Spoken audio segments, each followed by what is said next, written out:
na dito. Parang ang lapit ng pupuntahan namin para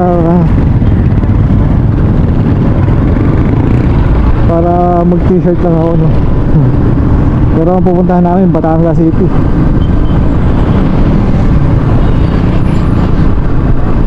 Buti naman yung stoplight dito gawa na. Diba? Abot tayo, abot.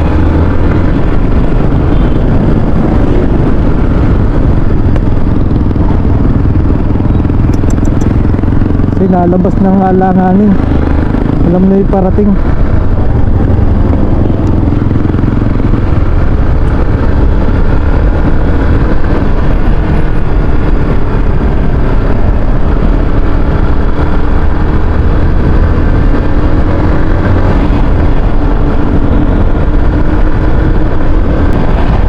Tuwi-tuwi na lang kami pupunta ng Batangas City.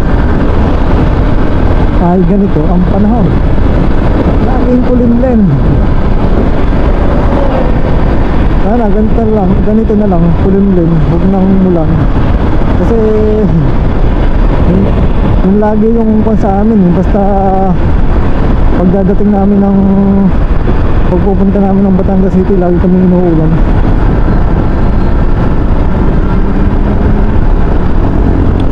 Yun yung diversion road.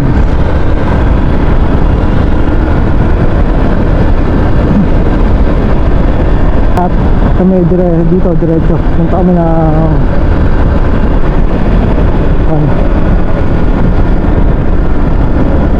munisipyo sa Batangas City.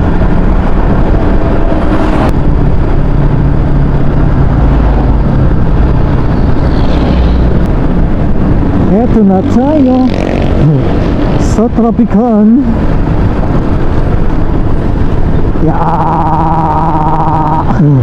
Tigidig. Oh, lalaki lang ang mga kasabay natin.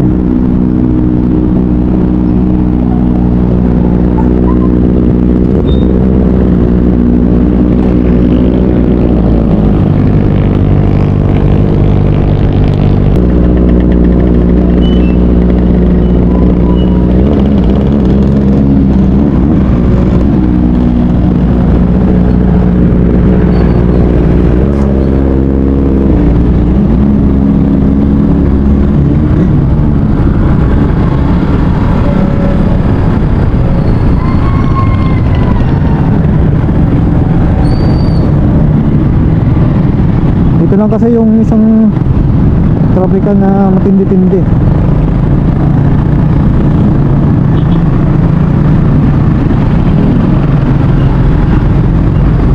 Lang stoplight, traffic enforcer lang meron.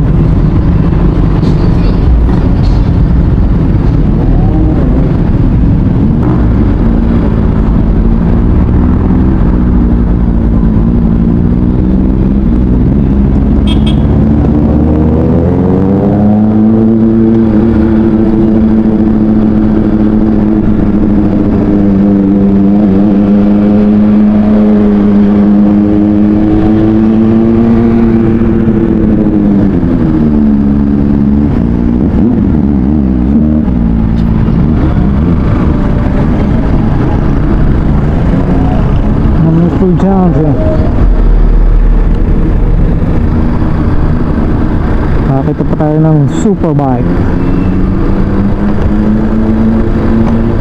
Ito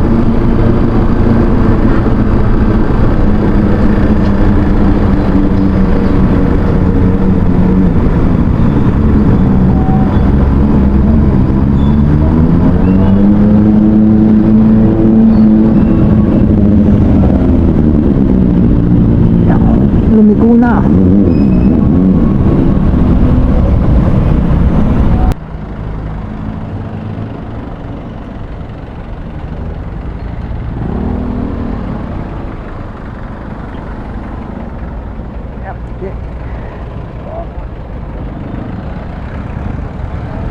Tanong mo mo. Hindi, baba muna ikaw. Para madali. Ayaw mahugot. Nagpahugot eh.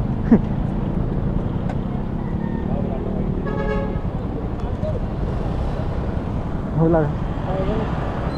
Ayun nila. Ay na.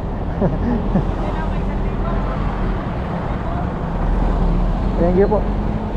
Salamat po. Pakaya mo. Diretso tayo.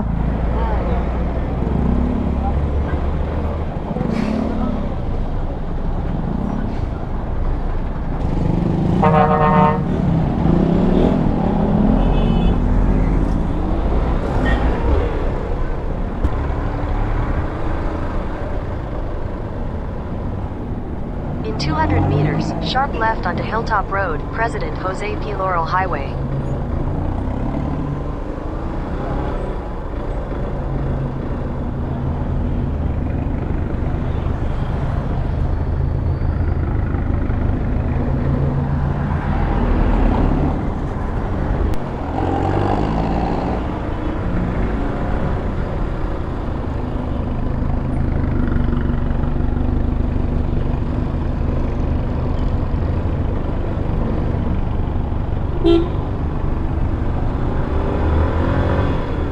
In 600 meters, turn right.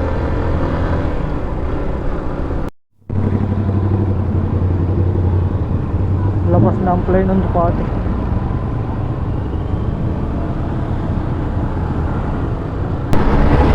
Okay, so yun. Dito na tayo sa Tubawan. Sa pabalik-balik ko dito sa Batangas City, nakakabisado ko na yung daan.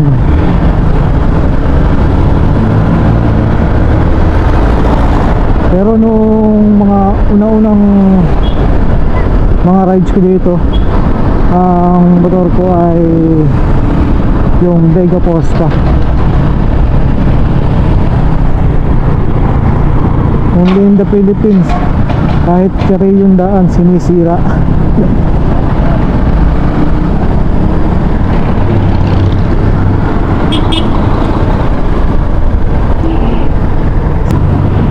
Hindi na ako natatakot. Dati nung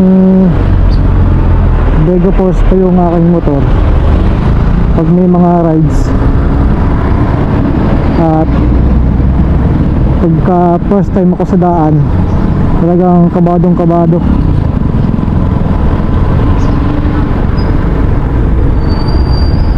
Halos ayaw mong maligwit sa mga kasama mo.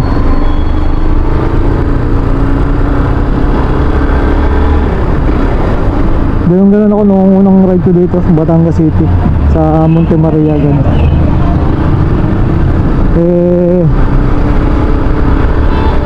Siyempre first unang ride nga, talagang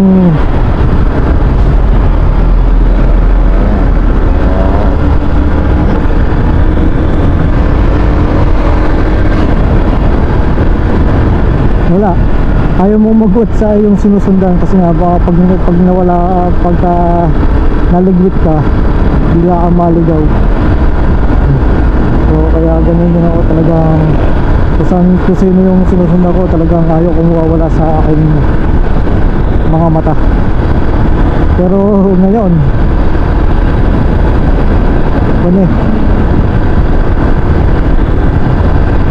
sa dalas ko magpabalik-balik dito, halos nakabisado ko na yung daan.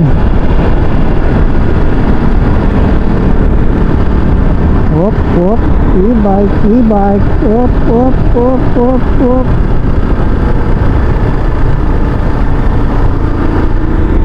Buti mga e-bike dito hindi laganap, pailan-ilan lang. Talang sa ibang lugar talagang pag nakakadaan ako, talagang e-bike sila yung nasa gitna. Dito wala pa masyado, kailan-ilan lang. Tsaka disiplinado yung ako dito e-bike.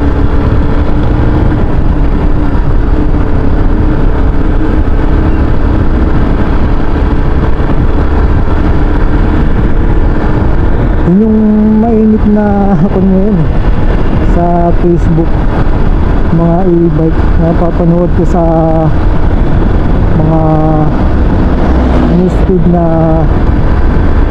dumadaan sa akin, mga e-bike na pasaway. Talagang nakikipag siksikan at nakikipag unahan, tapos ang iba nagka-counterflow pa. Dapat kahit kayo ay hindi sakop ng batas, dapat sumunod din tayo. Hindi yung i-avoid natin yung traffic rules. Maging kayo responsable sa paggamit.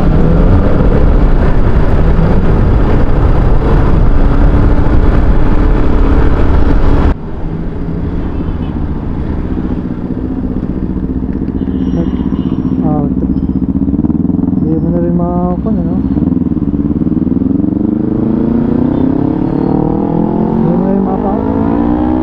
Hindi naman mapapagkamalang R3 pagka malayuan.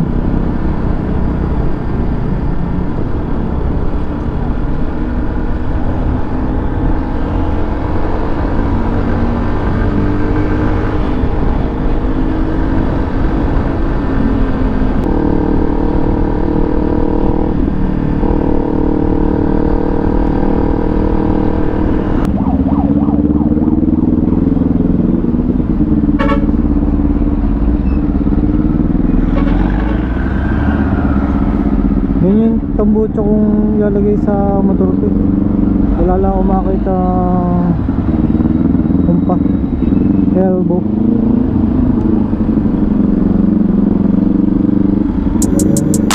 Pagon sili siya.